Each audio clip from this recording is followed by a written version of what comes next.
Hi, and welcome to Modern Adulthood Summit. I'm your host, and my name is Karmen. We're here to talk about how to establish a clear identity, develop intimate relationships, build your career, and still enjoy your adult life. We want to help young adults to navigate to adulthood with lots of support, with lots of right information, tools, and guidance. So today, I have an amazing guest with me, and her name is Dr. Michelle Drurin. Dr. Michelle Drurin earned her bachelor degree from Cornell University and her PhD from University of Oxford. She is the developmental psychologist, professor, and internationally recognized speaker on technology and relationship, including online relationships, social media, and sexting. Dr. Drurin regularly does interviews for television, radio, newspapers, and magazines. Dr. Drurin also serves as an expert witness for sexting, social media, and online relationship cases. Welcome, Michelle. Thank you, Carmen. You're welcome. Michelle, can we first start with the question, where were you born and raised, and how was your childhood like? Well, I was actually born and raised just a couple of hours from where I currently work in Indiana. I was born in Illinois, but my parents were hippies, so they moved around a lot. And then after my parents divorced when I was pretty young, we moved to Indiana, and I moved there until college. My childhood was tumultuous. We moved a lot. My mom was a mainstay. I have 5 younger brothers and sisters, so she spent a lot of time taking care of them. I spent a lot of time taking care of them. I had a lot of responsibility, but I would say, like, the feeling I have when I think about my childhood is that I was very loved. My mom always gave me unconditional love and support in the way she could, although it was a little difficult with so many brothers and sisters. I didn't get a lot of one-on-one time. What about you as a young adult? As a young adult, I would say I was pretty bold. And I'm going to say bold, not in the adventurous way, because I'm not at all that.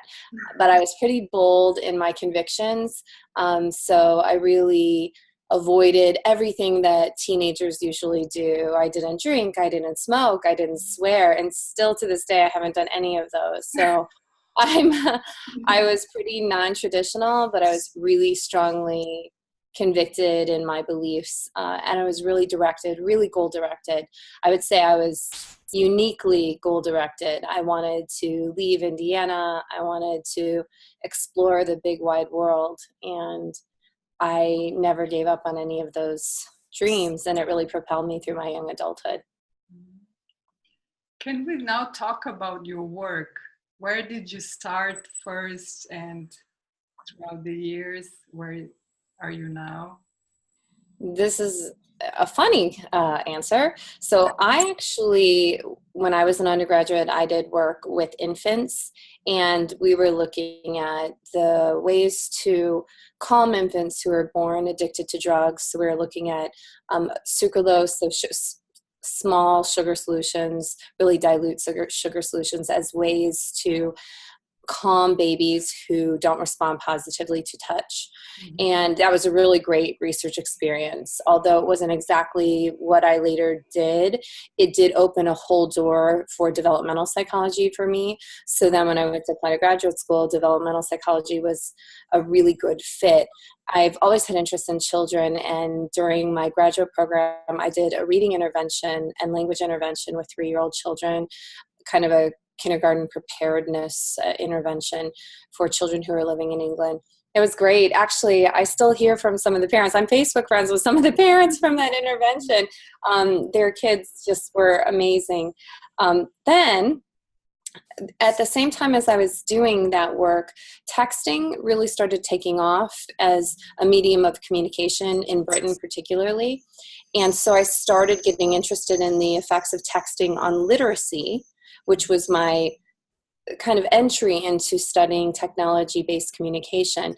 And as soon as I started looking at texting and literacy, I then started thinking, well, what else are people sending? And sexting was a very natural kind of progression.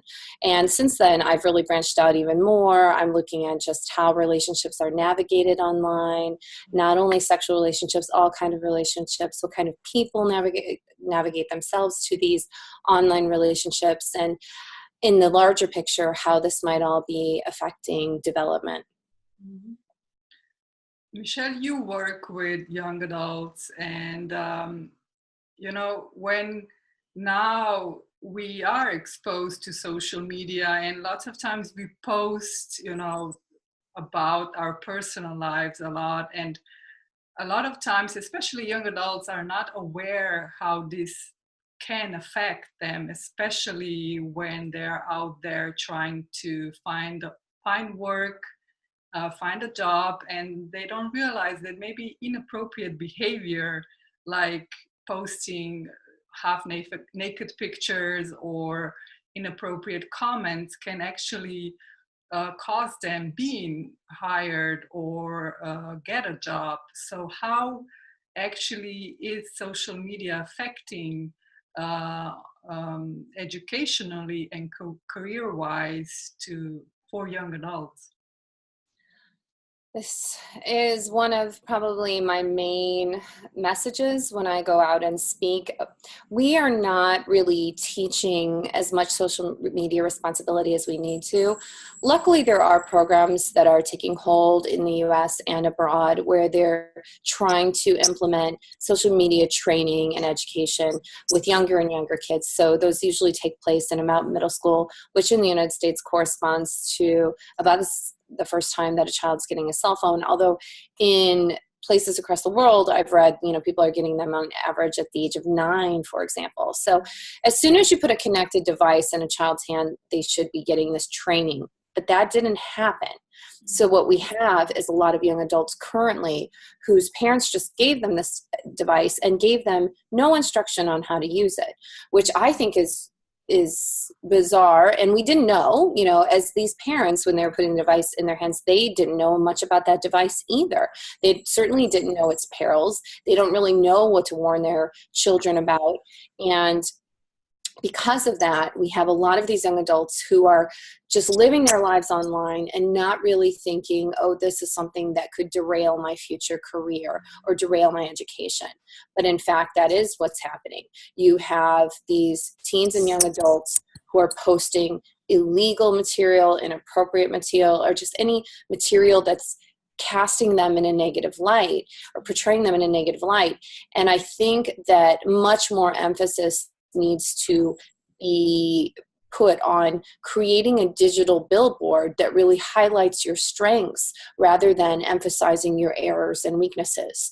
And I think, again, there had been this idea of a digital footprint, but a footprint just doesn't seem that permanent. A footprint doesn't seem as tangible as what I think this is. It really is a billboard. Everything you do online can come back, and it is then your billboard for how you display yourself to the world. I think it's a big issue. Several of our papers have addressed whether or not people are posting illegal material online. They're posting underage drinking, people engaged in sexual activity. Even if they don't post it, many of them are recording it, or they're present when others are recording it. So this is a huge issue that needs to be emphasized in further education. Do you give advice to young adults or even younger children in high school how to actually use the technology, social media, into your advantage? Yes, I think they need to first kind of do an inventory of what they're going to be using this platform for. So one of the big foci in research is using LinkedIn, for example, as a way to showcase skills. Well, that's just one avenue, and that really pertains to late high school students, college students, how they're going to portray themselves in a professional way. But I think the conversation needs to shift much earlier. And so we're having discussions with our young children about the social self that they're portraying online. Now, as a person who studies technology and social media communication, I'm already having these conversations with with my 7 and 9-year-old. We discuss whether or not pictures of them, for example, should be going online or not. I'm very private with my personal life. I even when I've taken videos of my children to illustrate psychological concepts, I've asked them, I've taken this video of you, I'll let you see this video. Do I have your permission to then go and use this at an educational talk I'm giving? And one time I had to really convince them. I really had to convince them of the educational and scientific merit. And my 7-year-old was really holding fast, but eventually he did agree. But I think this starts with very early discussions with children about what's appropriate to put online, the fact that I should probably be seeking your permission, and what kind of image that might be of you, and early discussions about the fact that your image of yourself might change. So the thing that you think is really cool right now that you want the world to see, you might feel very differently 3 years from now even. When that video is out there, everyone has seen it, and now you might have a really different view on it. So I think the important thing is to really let people consider themselves in the life course and emphasize that we are always changing. So this video is like a tattoo. It cannot be removed. Once it gets out there, I mean, there are ways to get things legally removed from websites, but it's hard and it takes a long time. So once something is out there, it has the potential to reverberate until the end of time. So I think parents especially and educators need to start emphasizing with young people, yes, let's showcase your positives, but in appropriate venues that are going to reach the target audiences that you want. Michelle, what about when we go into intimate relationships? How about what have we how we need to behave ourselves, especially when it comes to casual relationships, and online sexting and this kind of things. What to be aware here, and what is your advice to young adults or to all of us actually? So I'll just go back and repeat what I said before. Just know that the way you feel now might change. The way you feel now about who you are might change. The way you feel about this relationship might change. And so I definitely recommend that people exercise caution when sending any material, but especially in your intimate relationships if you're sending sexual material. I was recently at my alma mater and I stopped by my sorority house, and the person I was with mentioned to my sisters that I was an expert in sexting. And the young girls said, "Oh, should we be doing it?" And I had this room full of about 19 and 20-year-olds. And I said, no, please do not sex. Do not send sexually explicit pictures of yourselves. One, because relationships when you're young are really transient, and people are doing a lot of things impulsively. So even if that relationship were not going to be transient, let's say you're with your high school boyfriend and you were going to marry that high school boyfriend, still he might make an impulsive decision to show it to a friend or to forward it to someone. Or even a relationship that is more transient than that, people are also sending pictures within these contexts. So the nature of the relationship will likely change if these relationships are young. And you might feel a lot of regret, a lot of shame, and you might really worry that this picture is going to be circulated, or you don't know what's going to happen to it once it's sent. I think that not only people need to exercise caution, but they need to begin to develop ways to communicate, I love you, or I have affection for you, but I also have respect for my position in this world, and I don't want to do anything to jeopardize that. So, the things we decide to do face to face, that's a separate discussion, but I'm not sending you something that could jeopardize my career or my life. Or for teens, sending these pictures is also illegal. So in many states and in a lot of different countries. So they're also putting themselves in legal jeopardy, possibly, by sending this material. So my overall advice, don't do it. understand the nature of change and how you might feel differently about these relationships as time goes on.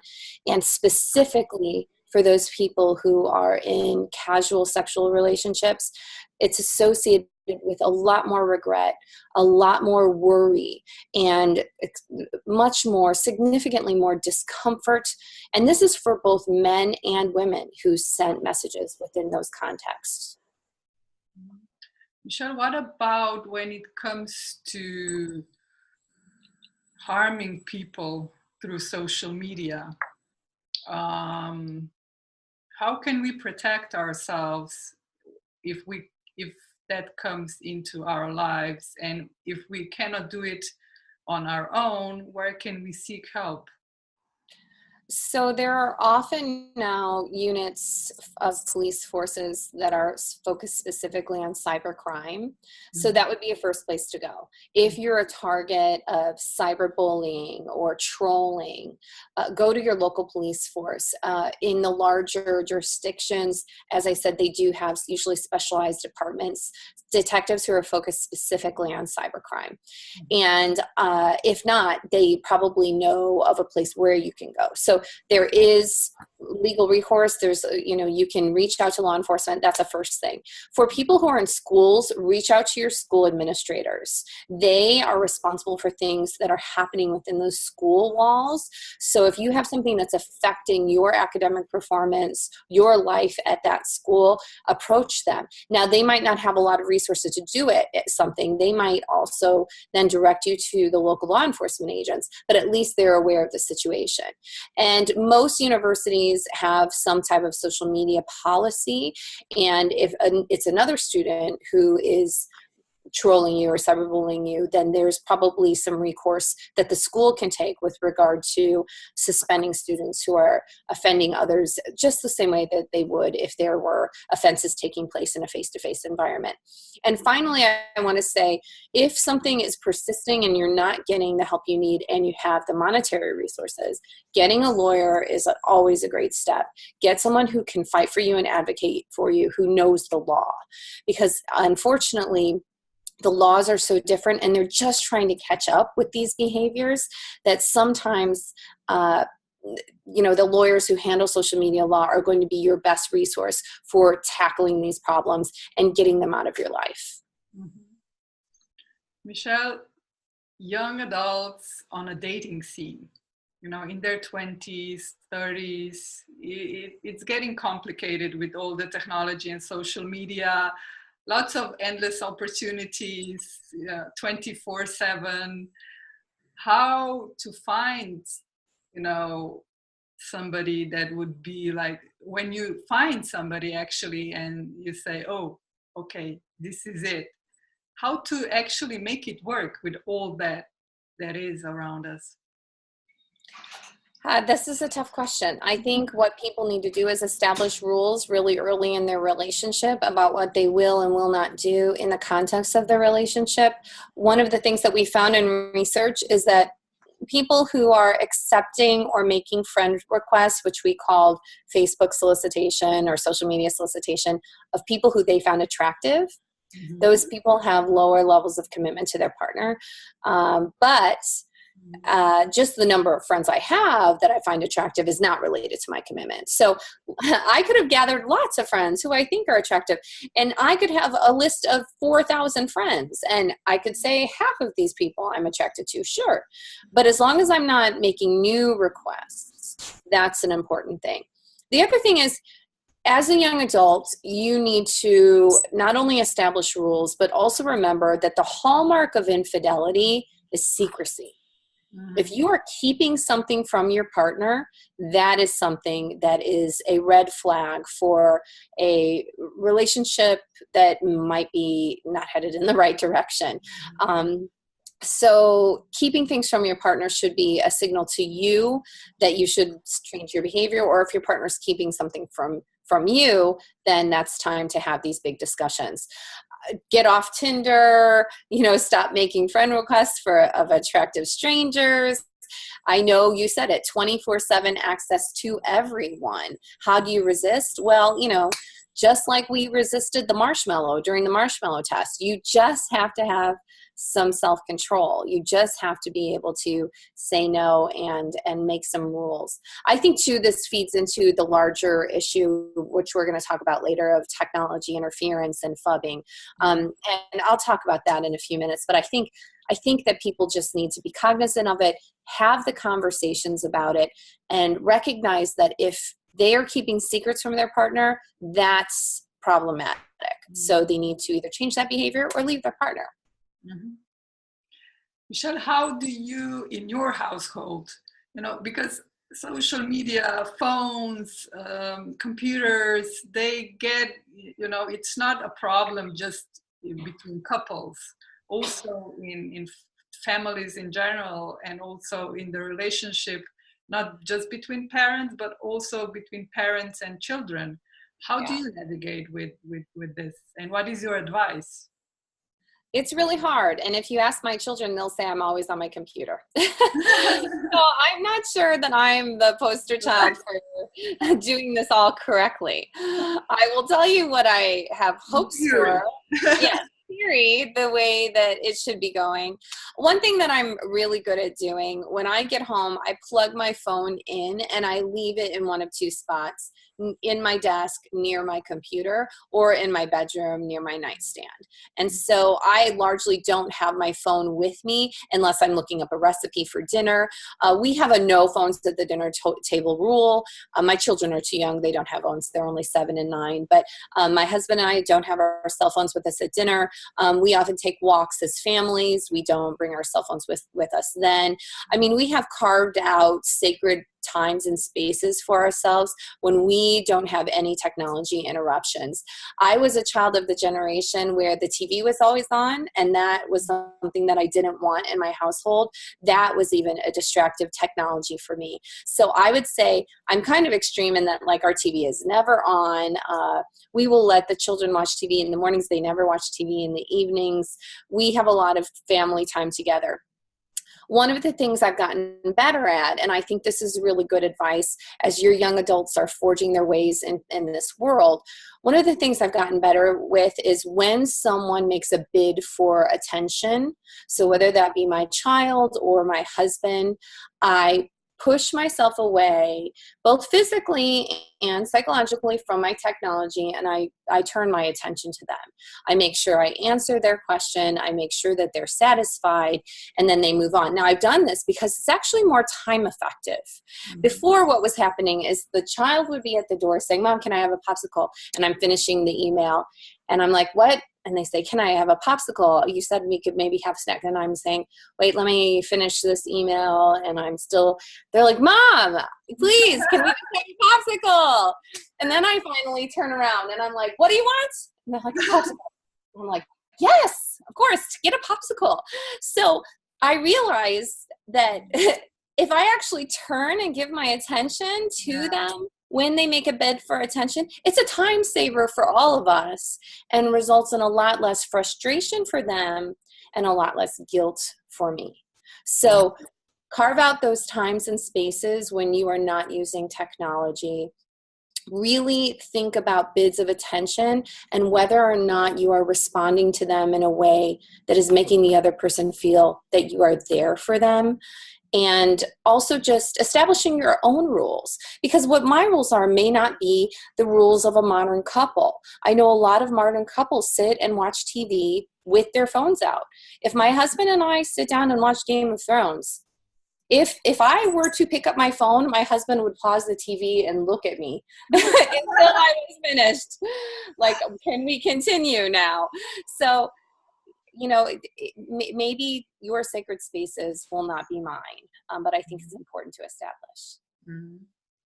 Michelle, I came across a few new phrases that are out there and in this technology world that I found them interesting, and I wanted to ask you about it, if you can explain to us, and correct me if I will spell wrong.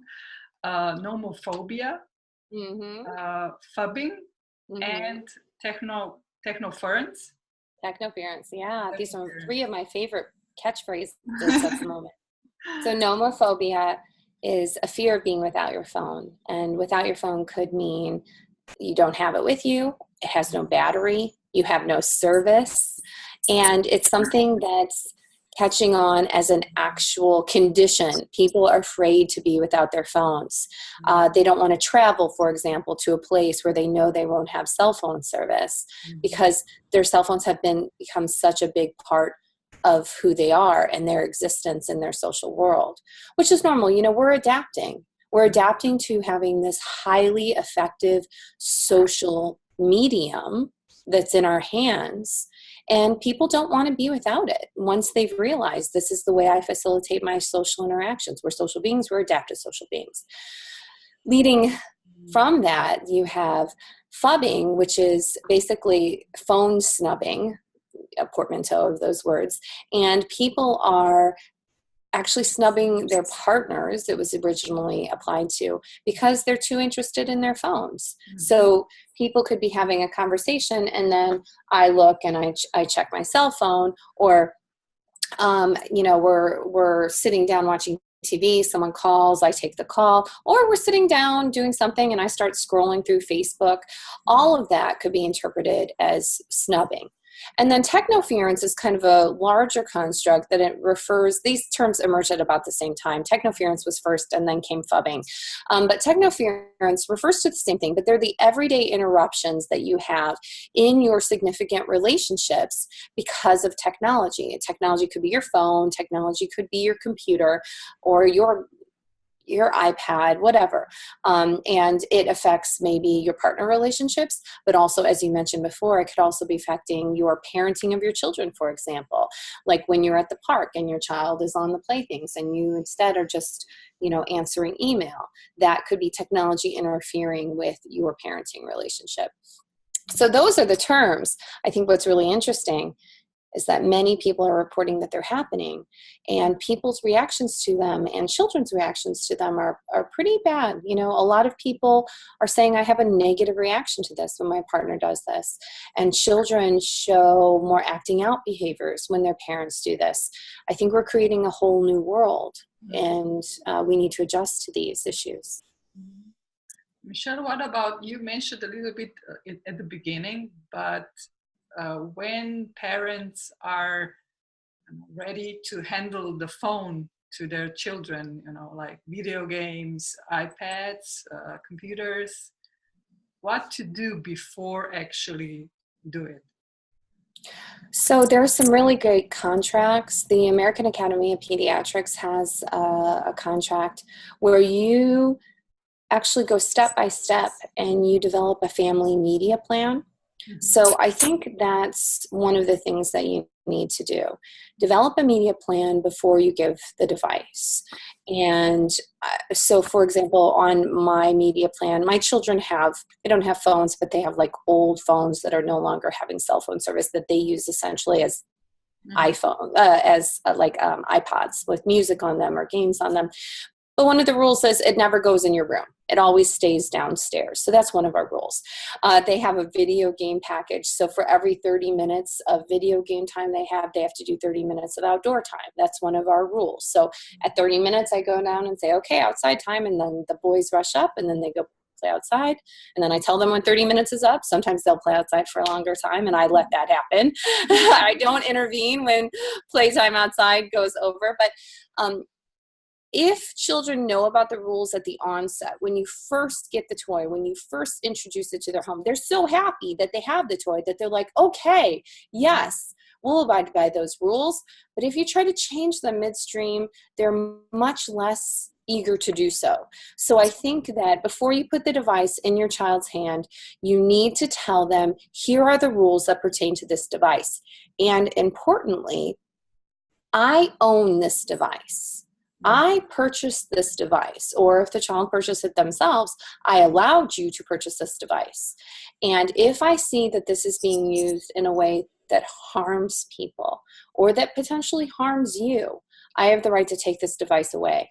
And that needs to be in the contract, that I am looking out for you, I am your parent, and anything that I do to you with regard to this device is me being a parent to you. I think that I was just hearing recently that there was a big backlash over people taking technology away from children because children have such a bad reaction to it. Well, I think, you know what? I take technology away from my children all the time because they know that that's part of our rule. If I, by the way, one of our rules with regard to video gaming, because there are a lot of research studies that have shown in past that video game can lead to immediate aggression. And I see it myself. So frustration with the game can sometimes result in the children yelling at each other. If there's any yelling related to the video game is over. So as soon as I hear yelling, I go to the basement, video game over. And they're always defeated as they pack it up. And then they go upstairs. They know that's the rule. So just establish clear rules. Use some of the guidelines that already exist. Don't reinvent the wheel. You can just go through and do a checklist and find something that works for you in your country. But I think you have pediatricians, psychologists are all aware that these are becoming issues. So they're putting out some really excellent recommendations and guidelines. Michelle, I know I did ask you a lot, but is there still anything that you would like to add for the end?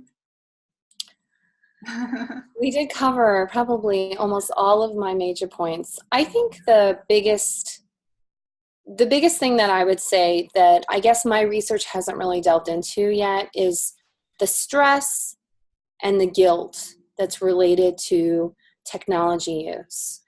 And I think it's having a really big effect on us and the way we develop. You have these people who are taking these technology breaks. I even saw on the way over here that McDonald's, I think in China or one of the Asian countries, they are putting lock boxes in their McDonald's so that people can put their phones in there so they can enjoy a family meal together. And I thought, obviously, this is an issue that people are facing worldwide. I think that people just need to really consider thoughtfully the role that they want technology to play in their lives and the role that they want people to play in their lives, to find your signal and attend to that signal and make sure you're prioritizing the thing that's really important to this life. Because in the end, we're going to look back and we're going to say, was this a life worth living? Was this all worth it? And I'm not sure for those people who are addicted to technology and that's their major social interaction that they'll feel that it was. Michelle, I'm very grateful to that you are here with me today and that you agreed to do the interview. And I'm like super excited and really, thank you for sharing your expertise with me. Thank you so much, Carmen. It was such a pleasure. Yeah, me too. And to Modern Adulthood community, tune in for more interviews and see you there and see you soon. Bye. Bye.